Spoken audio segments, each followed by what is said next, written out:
से शिक्षा व्यवस्था हमारी संपूर्ण स्वावलंबी थी। गांवों में लगभग हर गांव में एक गुरुकुल था।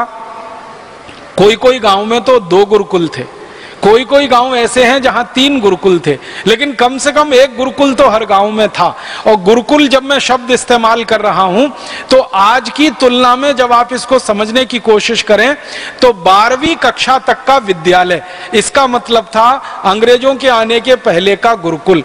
12वीं कक्षा तक की शिक्षा आज जिस विद्यालय में दी जाती है, जिसको हम हायर सेकेंडरी स्कूल कहते हैं, वैसे इस देश में 7,32,000 से ज्यादा गुरुकुल थे अंग्रेजों के आने के पहले।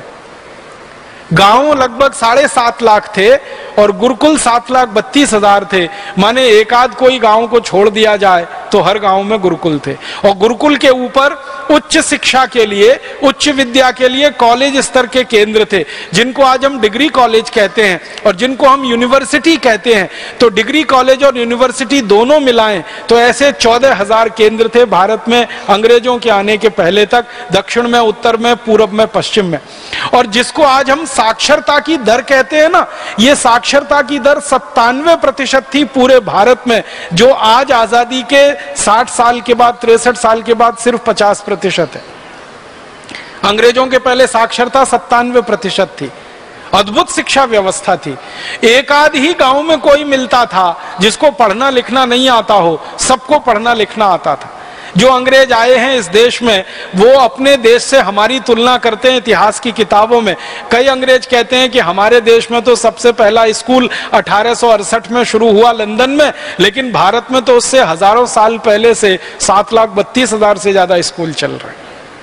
वो कहते हैं हमसे ज्यादा शिक्षा में भारत ऊंचा। तो शिक्षा में हम स्वावलंबी थे। गुरुकुलों में पढ़ाए जाने वाले विषय बहुत अद्भुत हुआ करते थे। आपके मन में एक गलतफहमी ये हो सकती है कि गुरुकुल का माने खाली संस्कृत पढ़ाई जाती होगी, गुरुकुल का माने खाली वेद और उपनिषद पढ़ाए जाते होंगे।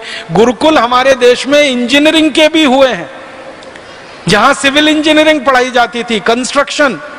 गुरुकुल हमारे देश में एस्ट्रोफिजिक्स के हुए हैं, जो आज का आधुनिकतम शास्त्र माना जाता है। गुरुकुल हमारे यहाँ केमिस्ट्री के हुए हैं, गुरुकुल हमारे यहाँ सर्जरी के हुए हैं, गुरुकुल हमारे यहाँ मेडिसिन के हुए हैं, गुरुकुल हमारे यहाँ मेटलर्जी के हुए। मेटलर्जी जिसको हम धातु विज्ञान कहते हैं, धातु शास्त्र कहते हैं, सारी दुनिया में आधुनिकतम शास्त्रों में ये माना जाता है, उसके हमारे यहाँ सैकड़ों गुरुकुल रहे हैं। तो 18 से ज्यादा विषय पढ़ाए जाने वाले गुरुकुल थे और हर गुरुकुल में संस्कृत, वेद और उपनिषद ये अनिवार्य था। इसलिए वेद सबको मालूम था, उपनिषद सबको आते थे और वेद के अलावा जो दूसरे शास्त्र हैं उनका भी ज्ञान सबको होता था। उसके साथ में एस्ट्रोफिजिक्स आती थी, एस्ट्रोनॉमी आती थी, मेटलर्जी आती थी। ये सब आधुनिकतम विद्याएं हमारे गुरुकुलों में पढ़ाई जाती रही। शिक्षा